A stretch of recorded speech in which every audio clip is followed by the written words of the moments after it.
I honestly don't think I know a single person who doesn't like Lao sausage. This weekend, I was lucky enough to have two aunties on hand to guide me through it. My grandma taught me how over a decade ago, but I've never gotten it quite right. I'll do my best to put the recipes in the description box, but as you'll be able to see, it's sort of taste as you go. So you want to start off with about 8 pounds of pork shoulder. Cut it into chunks and then put it in the food processor for a coarse grind. We're making two different kinds of Sai Oua. We're making the cured kind, Sai Oua Som, and also the kind with lots of herbs and spices, Sai Oua Kueung. So we're going to divide the meat and fat mixture into two separate bowls.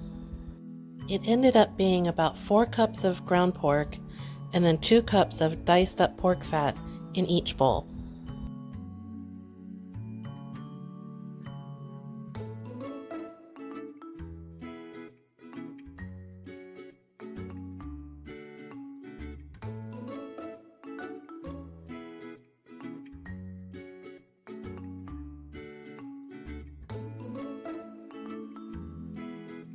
I'm not sure if you can tell from this video, but you want to cut up the pork fat really tiny, like smaller than Tic Tacs if you can. You may have to ask your butcher for it, but it may also be in the frozen section, just called pork fat back. You want to cut it up when it's really cold, even partially frozen maybe.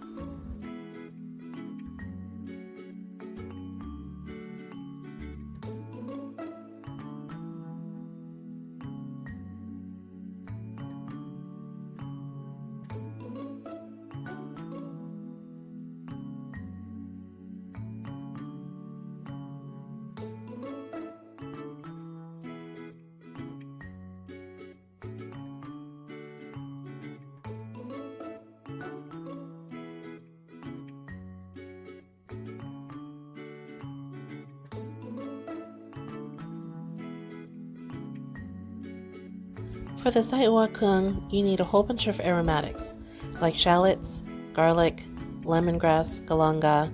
A lot of this stuff can be found in the freezer section if you can't find it fresh. Don't worry about chopping it up too fine. You're going to put it all in the blender in a second.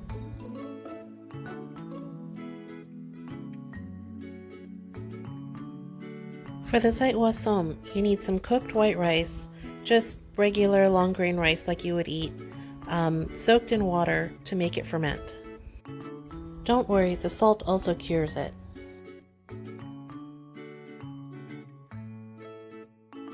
Believe it or not, the seasoning for Sai Oua Som is just salt and a little bit of MSG powder.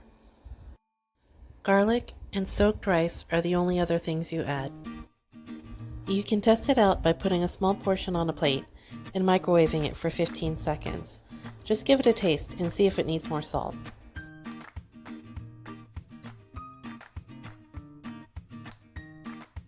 Okay, so back to the Sai Oua Kueung.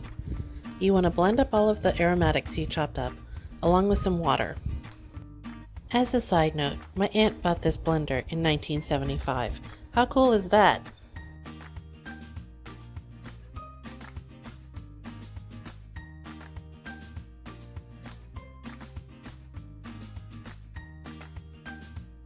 Same thing goes for this mixture. Once you've added all the spices and aromatics, microwave a little bit and give it a taste.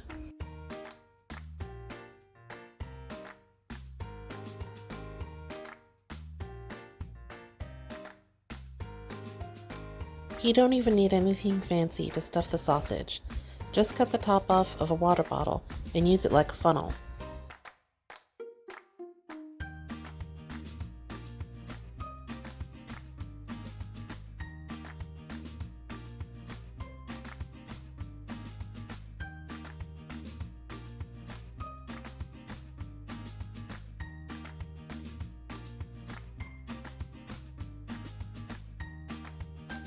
You can also use a Chinese soup spoon. This is the old school method and how Grandma taught me how to do it. Be careful not to make your sausages too fat. That's why they explode when you cook them.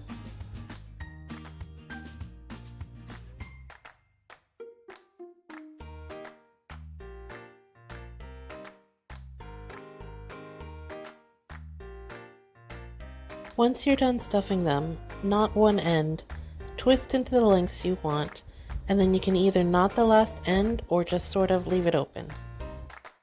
Be sure to prick the air holes with a toothpick or a needle.